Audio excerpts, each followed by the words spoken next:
Saludos a todos los oyentes y amantes de la literatura en general. Hoy vamos a dedicar un podcast al estudio y al análisis de la obra de una poetisa o poeta, como ella le gustaba que la llamasen, muy especial, poco valorada, pero no por ello menos relevante. Estamos refiriéndonos a Gabriela Mistral.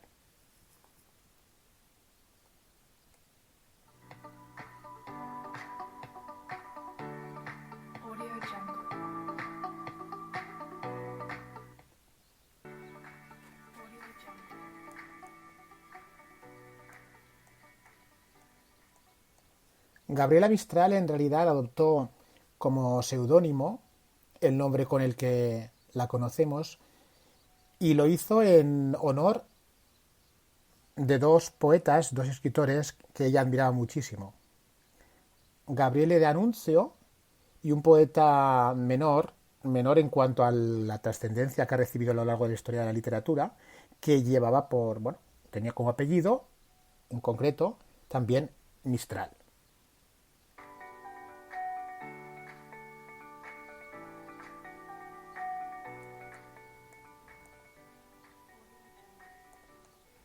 A Gabriela Mistral se le ha relacionado habitualmente con Pablo Neruda, por un lado, y luego también con la figura de los niños, hasta tal punto que buena parte de la crítica literaria del público de todos los tiempos la asocia a un tipo de literatura infantil, cercana al imaginario colectivo de los niños, un poco como sucedía en España con Gloria Fuertes.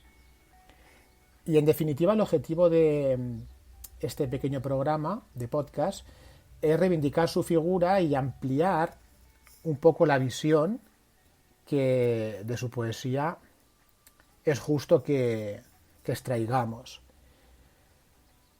Gabriela Mistral en realidad destacó no solo por su faceta humana y sensible, sino sobre todo porque vivió una época en la que era muy fácil rendirse a las innovaciones iconoclastas de la estética y las vanguardias.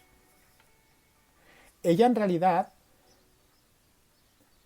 no digo que dejase de lado el modernismo, porque una afirmación de este estilo implicaría descontextualizar incluso buena parte de su obra, pero sí que se mantuvo un poco al margen de ese modernismo esteticista canónico que representaba Rubén Darío, simbolizado en el cisne y en esa necesidad por crear belleza. Recordad aquello que decía Juan Ramón Jiménez sobre el modernismo, lo definía como un movimiento de libertad hacia la belleza.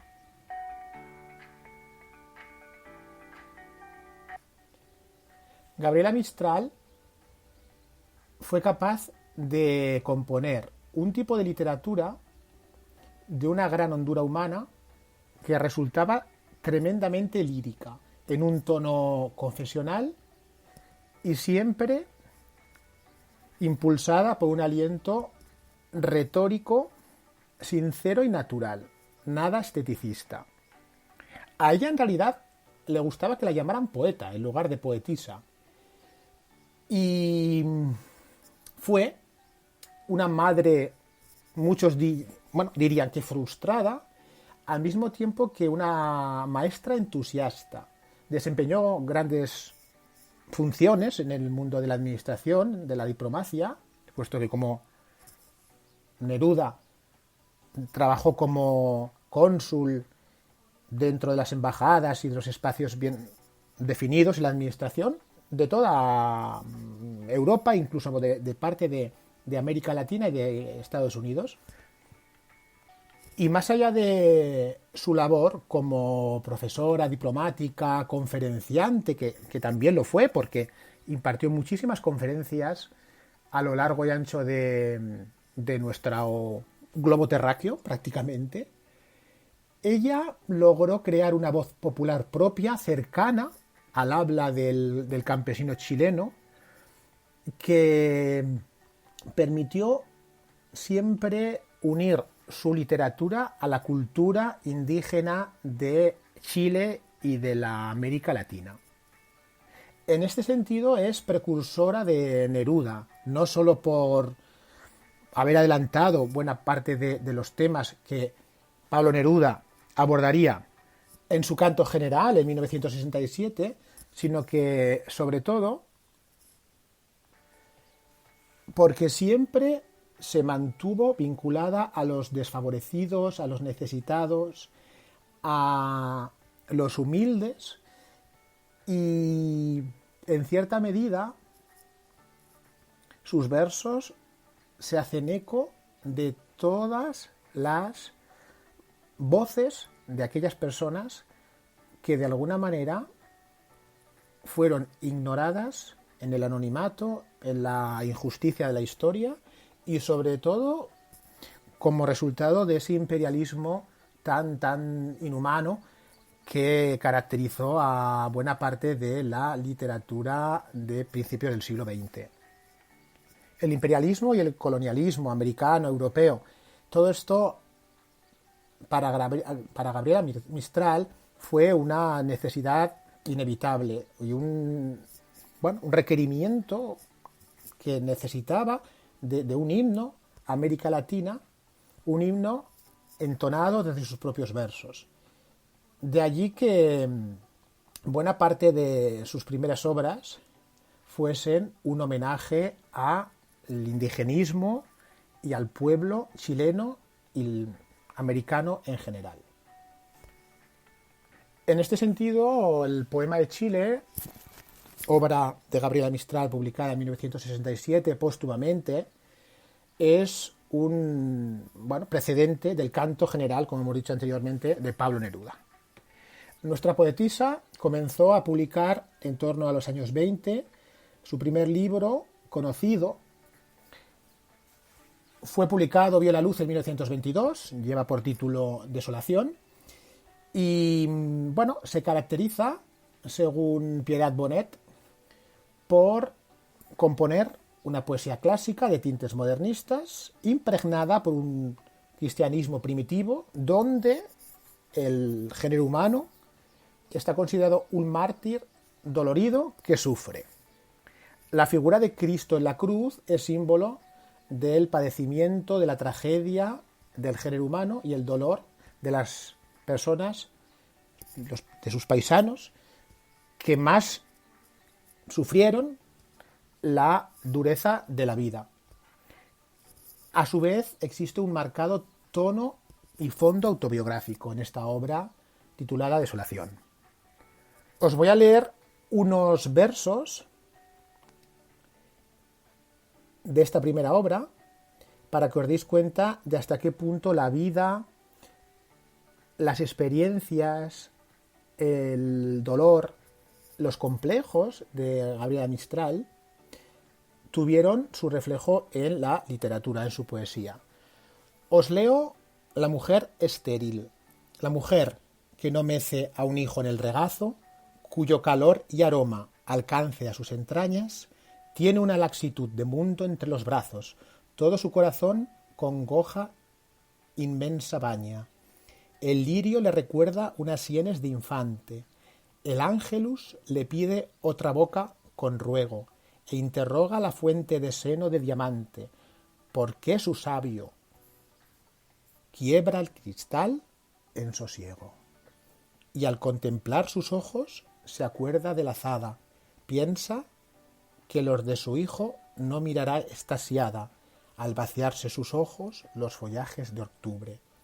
Con doble temblor oye el viento en los cipreses, y una mendiga grávida cuyo seno florece, cual la parva de enero de vergüenza la cubre.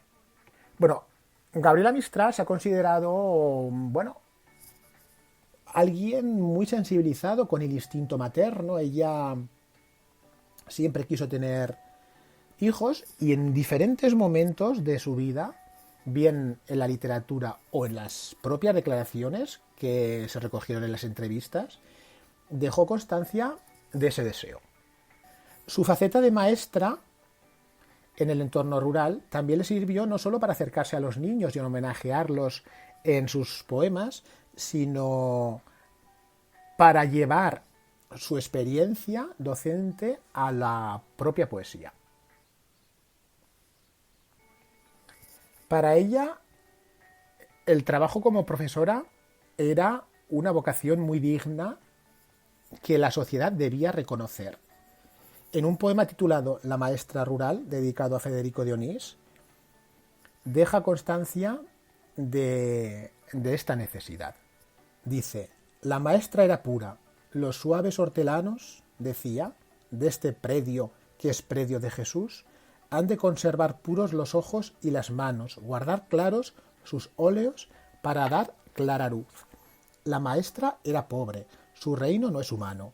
Así, en el doloroso sembrador de Israel, vestía sayas pardas, no enjollaba su mano, y era todo su espíritu un inmenso joyel. La maestra era alegre, pobre mujer herida. Su sonrisa fue un modo de llorar con bondad. Por sobre la sandalia rota y enrojecida, tal sonrisa, la insigne flor de su santidad. Dulce ser, en su río de mieles caudaloso, largamente abrevaba sus tigres el dolor. Los hierros que le abrieron el pecho generoso, más anchas le dejaron las cuencas del amor. Oh labriego, cuyo hijo de su labio aprendía el himno y la plegaria, nunca viste el fulgor del lucero cautivo que en sus manos ardía. Pasaste sin besar su corazón en flor. Campesina, ¿recuerdas que alguna vez prendiste su nombre a un comentario brutal? O baladí, 100 veces la miraste, ninguna vez la viste, y en el solar de tu hijo, de ella hay más que de ti. Pasó por él su fina, su delicada esteba, abriendo surcos donde alojar perfección. La albada de virtudes de que lento se nieva es suya. Campesina, ¿no le pides perdón? Daba sombra por una selva su encina hendida, el día en que la muerte la convidó a partir. Pensando en que su madre la esperaba dormida, a la de ojos profundos se dio sin resistir, y en sus dios se ha dormido como un cojín de luna, almohada de sus sienes. Una constelación. Canta el padre para ella sus canciones de cuna, y la paz llueve largo sobre su corazón. Como un henchido vaso traía el alma hecha para volcar aljófares sobre la humanidad, y era su vida humana la dilatada brecha, que suele abrirse al padre para echar claridad. Por eso, a un polvo de sus huesos, sustenta púrpura de rosales, de violento llamear, y el cuidador de tumbas, como aroma, me cuenta las plantas del que huella sus huesos al pasar. Bueno, este es un ejemplo de cómo Gabriela Mistral consideraba la profesión de la docencia y la importancia que le concedió en su poesía. El tema de los niños, siempre presentes, el amor divino, ella era muy creyente, a pesar de que siempre se mantuvo vinculada a movimientos, bueno, de políticos de izquierdas, que hoy denominaríamos de izquierda. Su sentimiento hacia la religión fue siempre una certeza y una realidad que se prolongó a lo largo de su existencia. Ella en realidad veía en el cristianismo una ética para alcanzar la bondad y para homenajear y sobre todo redimir a los más necesitados. En definitiva, la crítica suele distinguir 3 temas dentro de la poesía de Gabriela.